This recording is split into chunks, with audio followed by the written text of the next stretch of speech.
안녕하세요. 이번 시간은 건축법과 관련되어 양가 3번 건축협정을 함께 보도록 하겠습니다.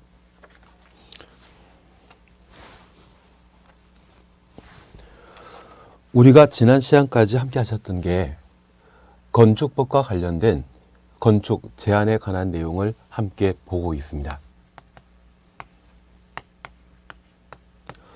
건축법은 건축물의 안전을 도모하기 위해 제정된 공법 규정입니다. 안전한 건물을 건축하기 위한 사안으로 건축물에 관한 내용과 대지에 관한 내용, 도로에 관한 사항들을 각각 정리하셨습니다.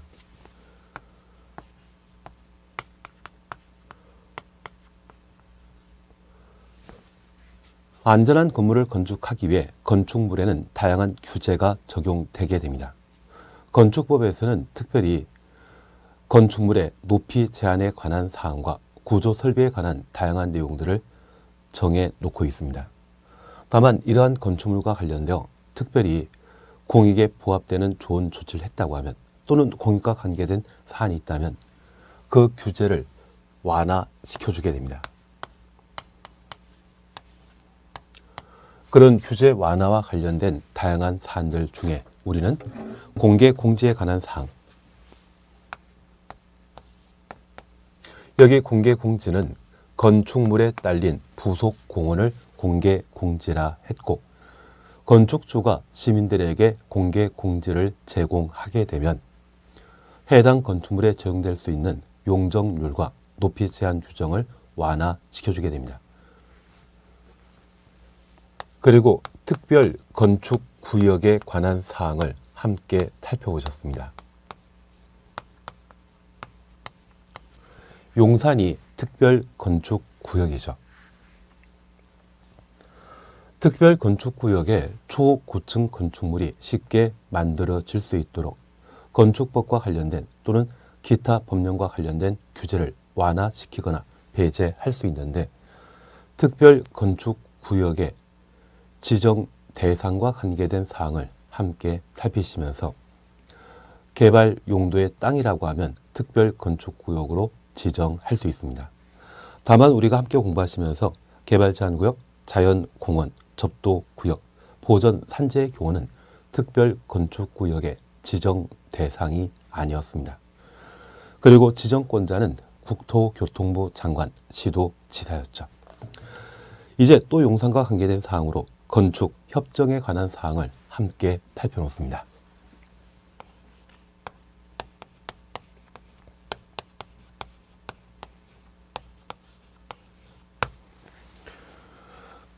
우리 교재 함께 보시면 지구 단위 계획 구역 등에 지구 단위 계획 구역 등 가로해 놓습니다. 이 지구 단위 계획 구역 등이 건축 협정을 체결할 수 있는 건축 협정 구역이 되게 됩니다.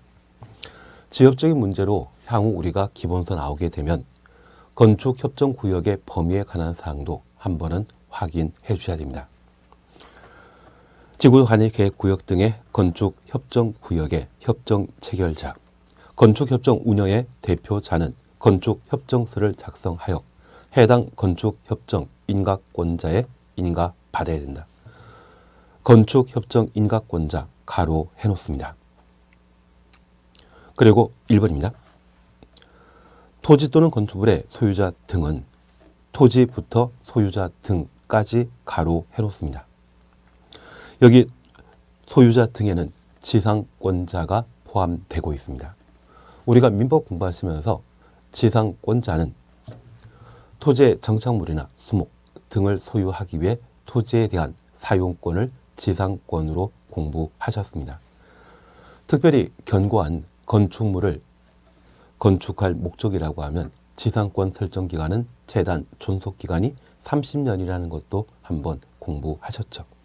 전원 합의로 전원 합의 가로해 놓습니다. 건축물의 건축, 대수선, 리모델에 관한 협정을 체결할 수 있다. 그러면 건축협정과 관계된 사항을 우리가 함께 정리해 주시는데,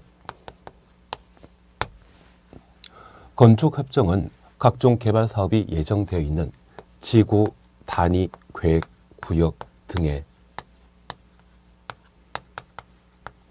건축 협정을 체결할 수 있습니다.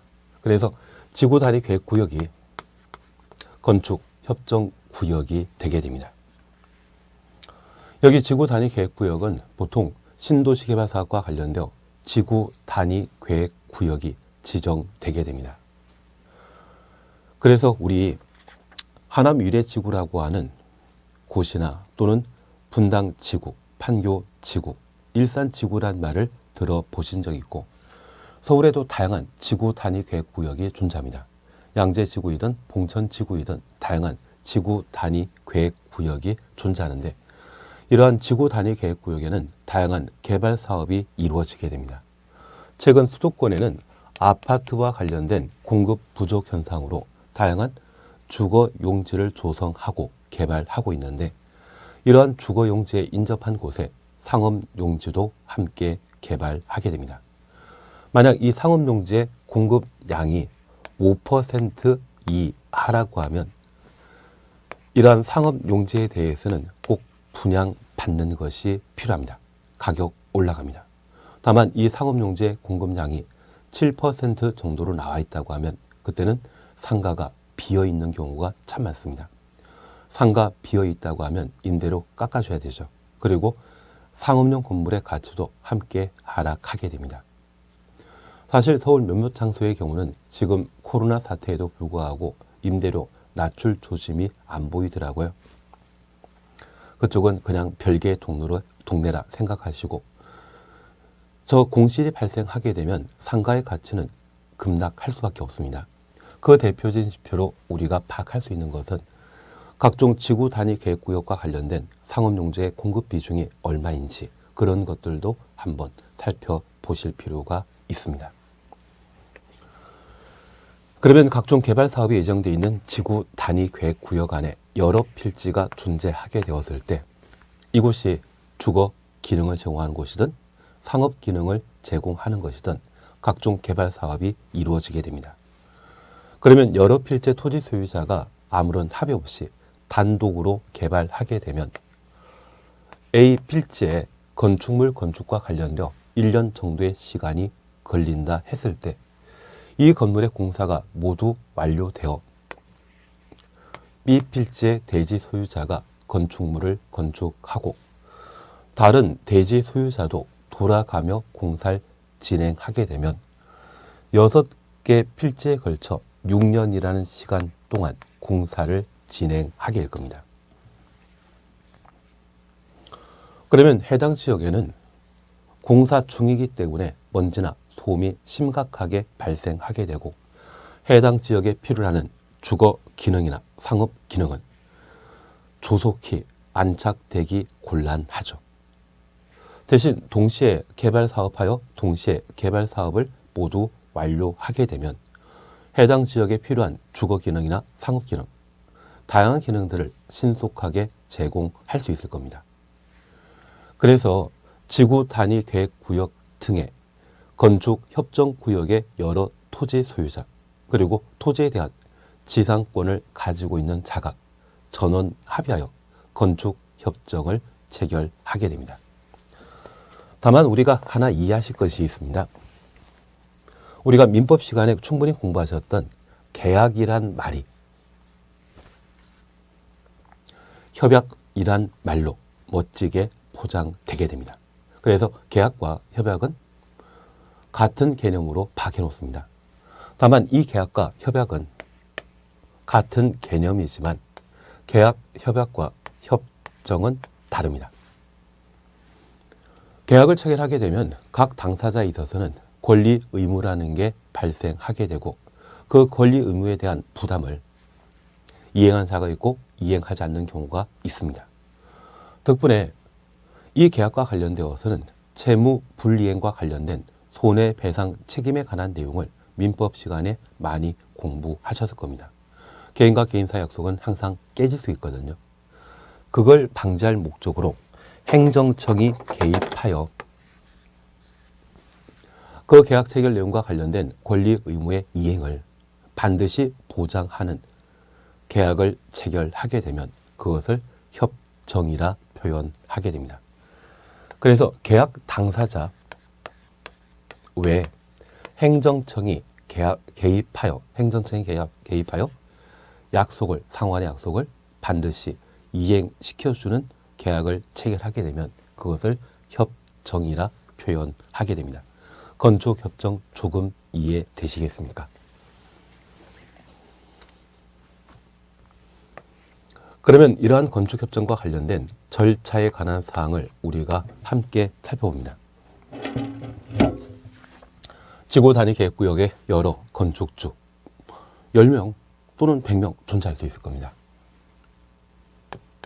그러한 자를 토지 등의 소유자 등이라 하고 이들 전부가 건축협정에 참여하여 지구단위계획구역 등의 건축물 건축, 대수선, 리모델링에 관한 협정을 체결하게 되는 겁니다.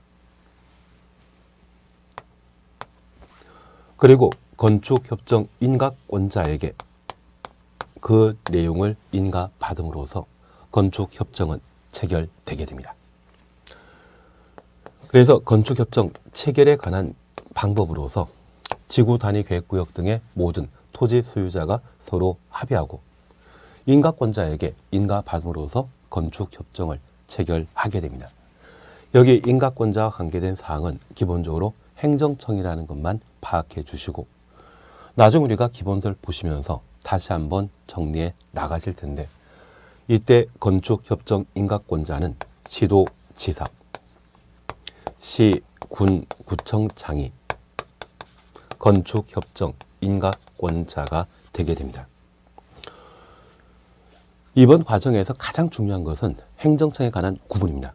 그리고 행정청이 수립하는 계획이 있다면 그것을 행정계획이라 하고 그 행정계획의 가장 대표적인 것은 집행계획인 도시, 군, 관리계획이었습니다. 그리고 행정청의 행정처분에 관한 사항들을 우리가 함께 보신 적이 있는데 그 행정처분을 행정행위라 하고 이런 상황에서 저 행정청인 시도지사, 시군, 구청장이 인가를 하게 되면 이것도 하나의 행정처분에 해당하게 됩니다.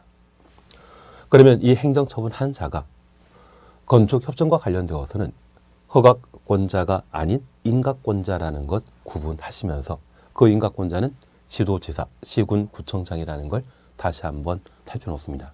나는 행정청 잘하고 있다? 잘하고 계시죠? 여기 행정청과 관련되어 다시 한번 제가 말씀드리는데 국토교통부 장관, 국장을 우리는 중앙행정기관장이라 하고 지방자치단체가 있었습니다.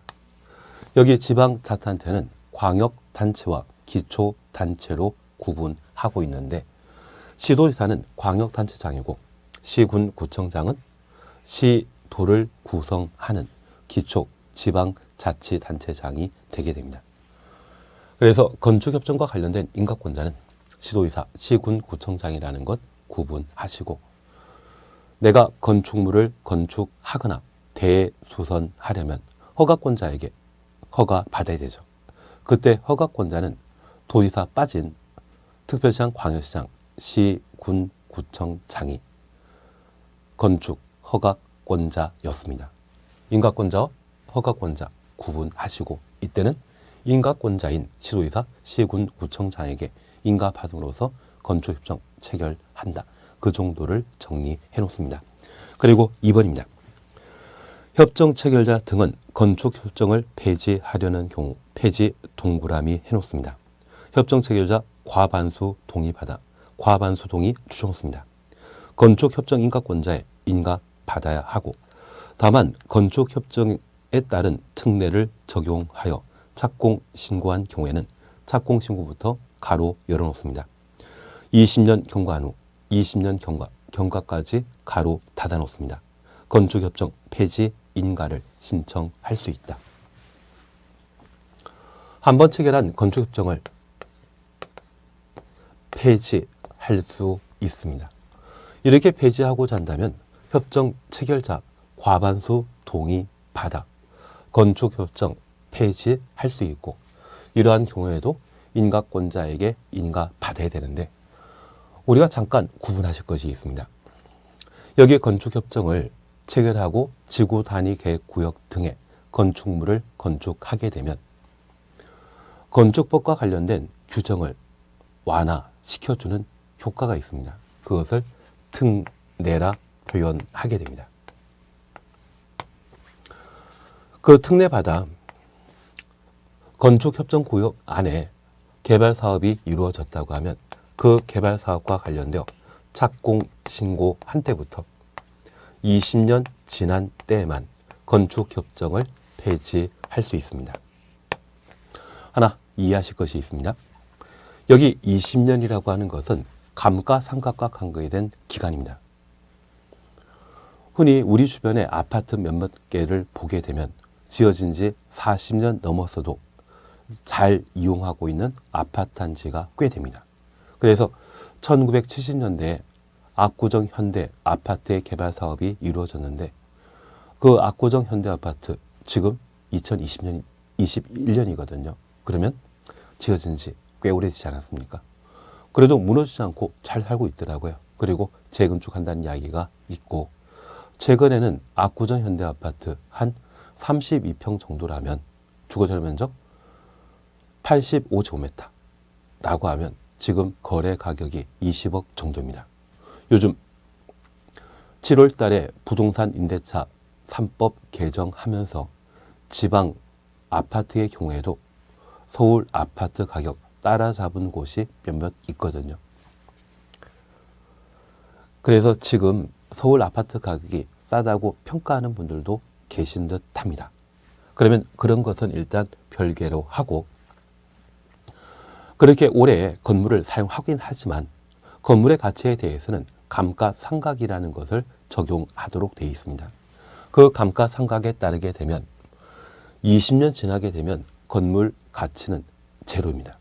그래서 한 20년 된 단독택을 거래하게 되었을 때 건물 가치에 대해서는 무시하고 현재 토지 가격을 기준으로 단독택을 거래하는 것도 보신 적 있을 겁니다.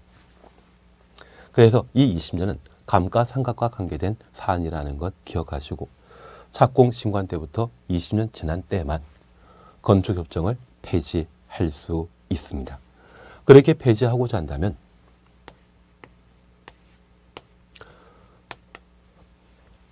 협정 체결자 과반수 동의 받고 인가권자에게 인가받음으로써 건축협정을 폐지할 수 있습니다.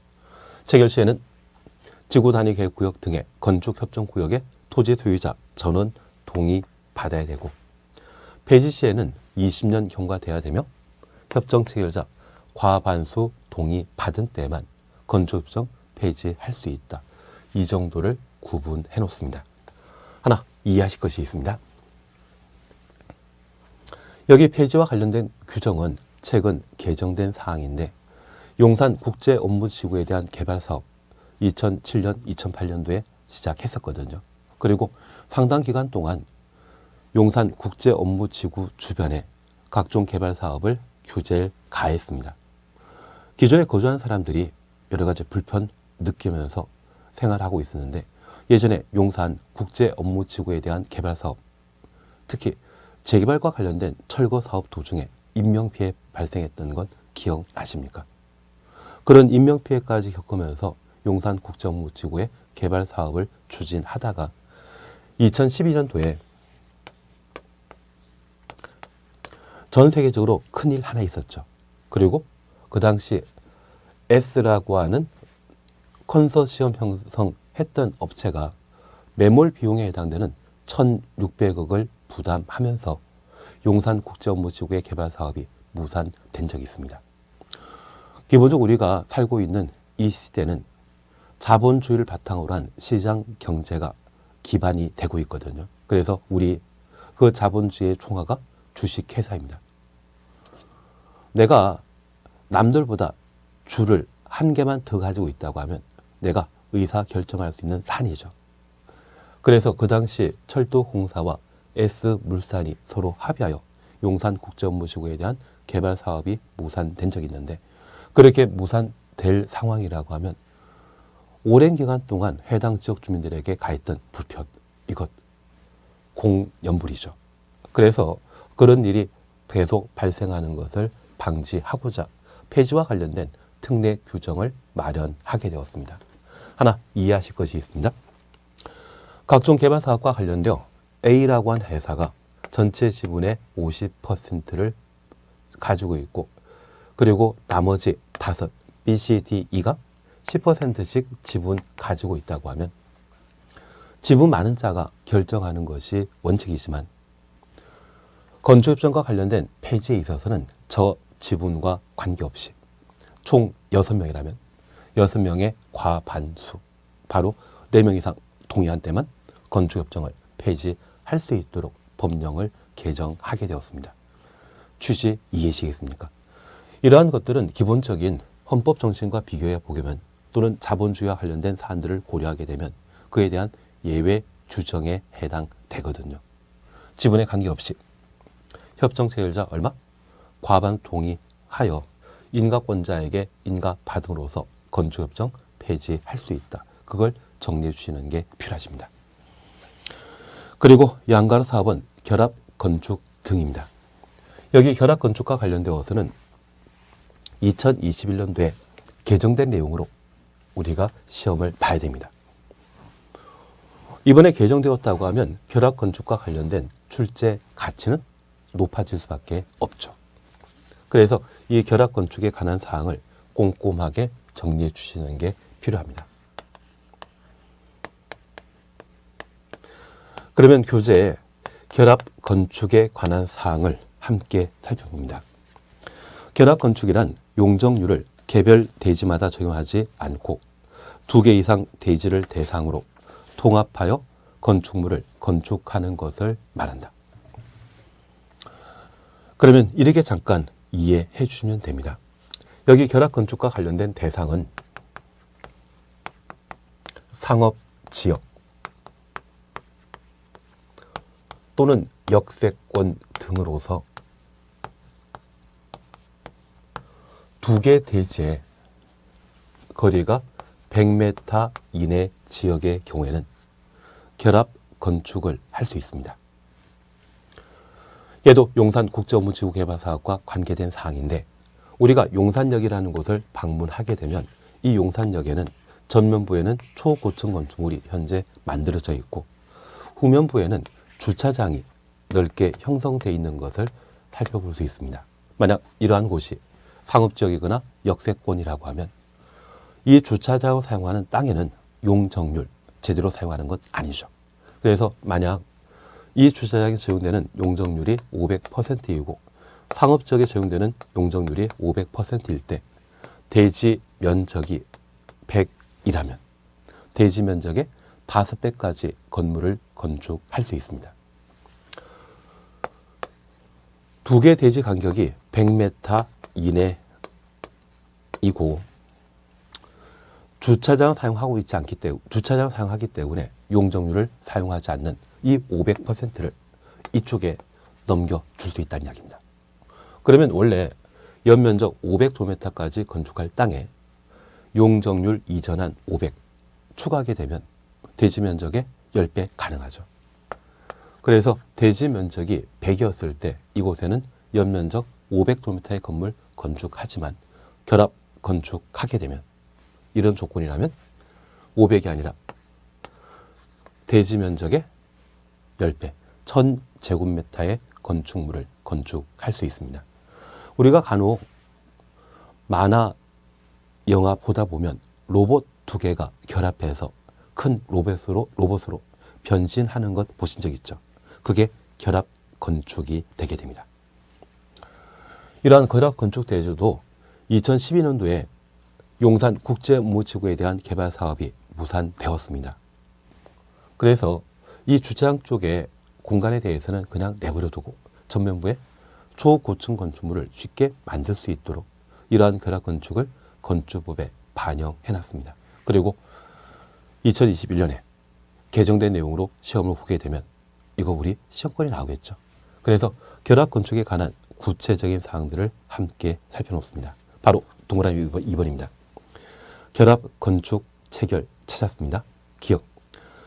상업지역 등에서 대지 간의 재단 거리가 100m 이내, 상업적으로부터 100m 이내까지 가로해 놓습니다.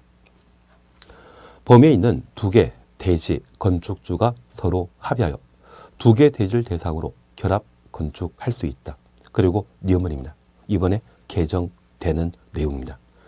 국가지방자치단체 공공기관, 국가부터 공공기관까지 가로해 놓습니다. 민간입니까? 공입니까? 공공이죠.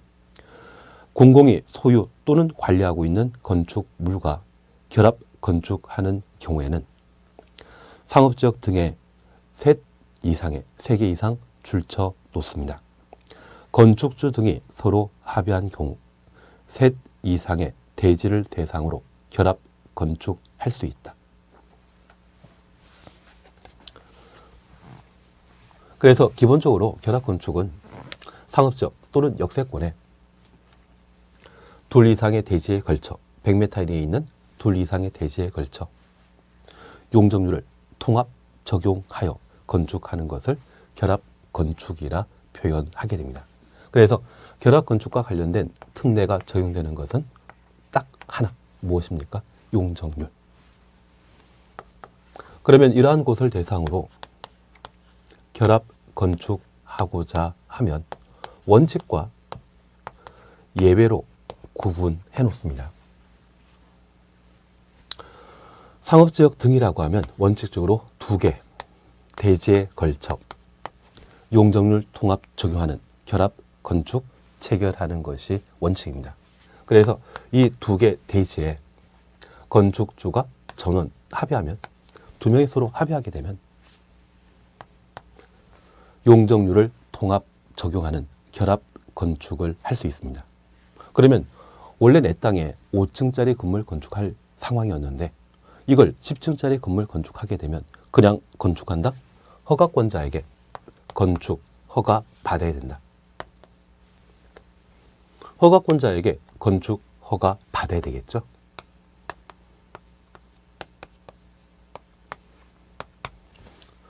다만 공공이 국가, 지방자치단체, 정부 투자기관, 지방공사를 말합니다.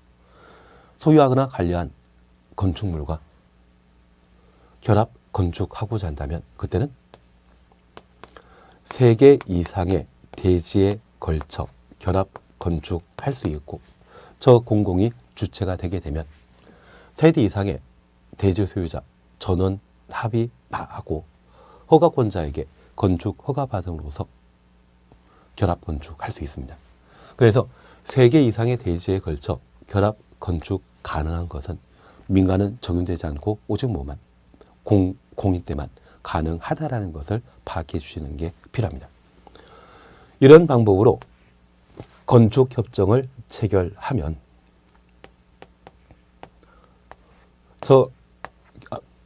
이런 방법으로 결합 건축하게 되면 이를 폐지하는 것에 대한 내용을 함께 살펴놓습니다. 바로 동그라미 2번입니다. 결합건축협정서에 따른 협정 체결 유지 기간은 최소 30년으로 하며 최소 30년 추천했습니다. 그러면 이것 남의 땅의 용적률 빌려 내 땅에 큰 건물 만드는 것이죠. 이것은 지상권과 같은 개념이기 때문에 협정 체결 유지 기간을 최소 30년으로 하고 있습니다. 우리가 민법 공부하시면서 견고한 건축물을 소유할 목적이라고 하면 몇 년? 30년이죠.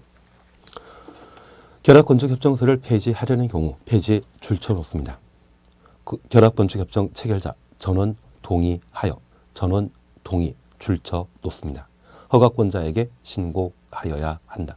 허가권자 신고 가로 해놓습니다. 그래서 결합건축을 폐지하고자 한다면 결합건축한 때부터 30년은 지나야 된다는 이야기죠. 그래서 협정 체결 유지 기간 최소 30년이라는 것 고려해 주셔야 됩니다. 그리고 이렇게 폐지하고자 한다면 결합건축에 참여했던 대지 소유자 전원 합의하에 허가권자에게 신고함으로써 폐지할 수 있습니다. 그러면 10층짜리 건물을 절반은 철거해야만, 절반은 해체해야만 주차장을 사용하여 용적률을 전혀 사용하지 않던 땅에 새 건물 건축할 수 있지 않겠습니까? 그래서 기존 건물에 대한 철거, 해체를 하고자 하면 그 해체 그냥 마음대로 하는 것이 아니라 허가권자에게, 시군 구청장에게 신고한 때만 해체할 수 있습니다. 그래서 우리 결합 건축과 관련된 절차와 관계된 사항으로 체결, 상업지역 등의 100m 이내 2개 대지 소유자 전원 합의하여 허가권자에게 건축 허가 받음으로써 결합 건축할 수 있습니다. 공공의 경우는 3개 이상 대지에 가능하다라는 것 파악해 놓으시고 폐시에는 30년 경과돼야 되고 전원 합의하고 허가권자에게 신고함으로써 폐지할 수 있다. 그래서 2021년 올해 개정된 사항이 시험에 나올 수 있는 결합 건축에 관한 내용을 꼼꼼히 정리해 주시는 게 필요하고 결합 건축이라고 하는 개념 충분히 이해하시겠습니까? 5번 이행 강제금을 함께 살펴놓습니다. 건축법과 관련된 각종 규제가 존재합니다.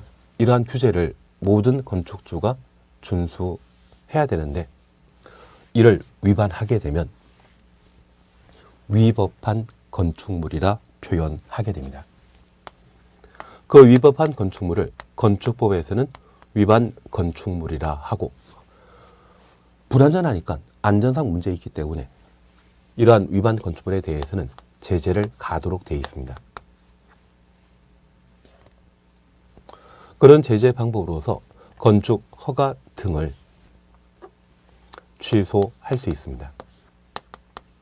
공사 중지 명령할 수 있습니다.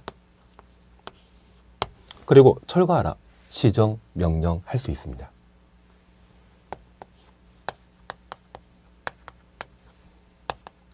그리고 해당 건축물을 영업장소로 사용하지 못하도록 관계 행정기관에게 영업허가 거부 요청할 수 있습니다. 이러한 다양한 제재 조치 중에 시정명령에 불응한 건축주에 대해서는 또는 소유자에 대해서는 이행강제금이라는 게 부과되게 됩니다. 그래서 이행강제금은 위반 건축물에 대한 1차 제재가 아니라 시정명령에 불응할 때 발생하는 2차 제재에 해당하게 됩니다. 그래서 1번 함께 보십니다. 허가권자는 위반 건축물로서 시정명령 받은 후 시정기간 내 시정명령을 이행하지 아니한 건축주 등에 대해서는 그러면 이 이행강제금은 사람에게 부과하는 것이지 건축물에 부과하는 것 아니죠. 대인적 처분에 해당된다는 것을 파악해 놓습니다. 시정명령 이행에 필요한 상당한 이행기간 정하여 기한 내 시정명령 이행하지 아니하면 이행강제금을 부과한다. 그래서 위반 건축물로서 시정명령에 불응한 때 건축주에게 부과하는 금전적 제재를 이행강제금이라 표현하게 됩니다. 2번입니다. 허가권자는 최초 시정명령 있었던 날을 기준으로 1년에 2회 이내 가로해 놓습니다. 시정명령 이행될 때까지 반복하여 이행강제금을 부과 징수할 수 있다. 우리 일사부재리란 말 들어본 적 있습니까? 한 번 처벌한 사건에 대해서는 2번 처벌하지 않는다. 그런데 이 이행강제금은 그런 형벌과의 성격이 비교되는 부분으로서 이런 특별한 규정이 있습니다. 한 번만 처벌하고 끝나는 것이 아니라 여러 번 반복하여 부과 징수할 수 있습니다. 그래서 이행강제금은 행정 형벌이 아니라 집행벌이란 말로 대신합니다.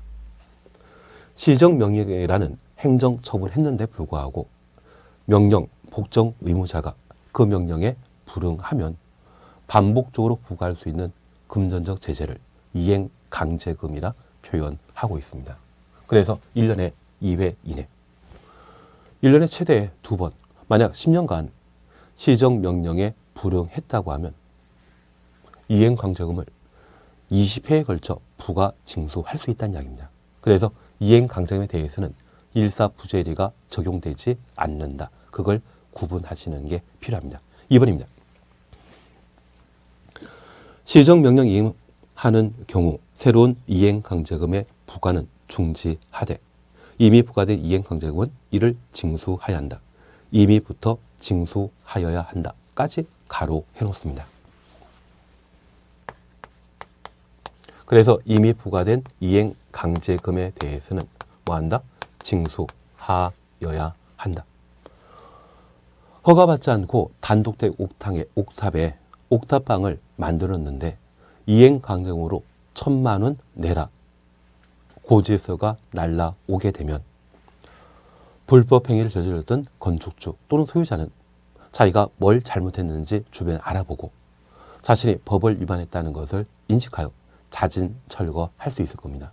자진 철거한다면 새로운 이행강제 부과는 없지만 이미 부과된 이행강제에 대해서는 봐준다, 징수한다, 징수하여야 한다. 강행 규정입니다. 그러면 우리가 잠깐 이해하실 것이 있습니다. 범죄자가 자수를 하게 되면 형벌을 감면받습니다. 형벌이 낮아질 수 있습니다. 그런데 우리가 그렇게 알고 있는 법에 대한 사안을 이 이행강제에 대해서는 적용하지 않고 있습니다. 자기가 잘못했다는 것을 알고 원상 회복했다 할지라도 이미 부과된 이행강제에 대해서는 징수해야 한다. 그래서 이미 부과된 이행강제금을 철회할 수 있다, 취소할 수 있다, 감경할 수 있다. 이 말로 하면 다 틀립니다. 그래서 일반이 이렇게 느끼는 법 감정에 위배되는 부분이 있기 때문에 이행강제금이 자주 시험에 출제되고 있습니다. 그래서 이행강제에 대해서는 일사부재리가 적용되지 않고 일반 국민이 느끼는 법 감정에 위배되는 사안이 존재한다. 이 정도를 정리하시는 게 여기에 필요 사안이 되게 됩니다. 우리가 지금 건축법과 관련된 입문 과정을 쭉 보셨는데 할만하십니까? 이번 시간 여기까지 함께 하시고 다음 시간에는 주택법에 관한 내용을 함께 정리해 나가도록 하겠습니다. 잠깐 쉬었다 하십니다.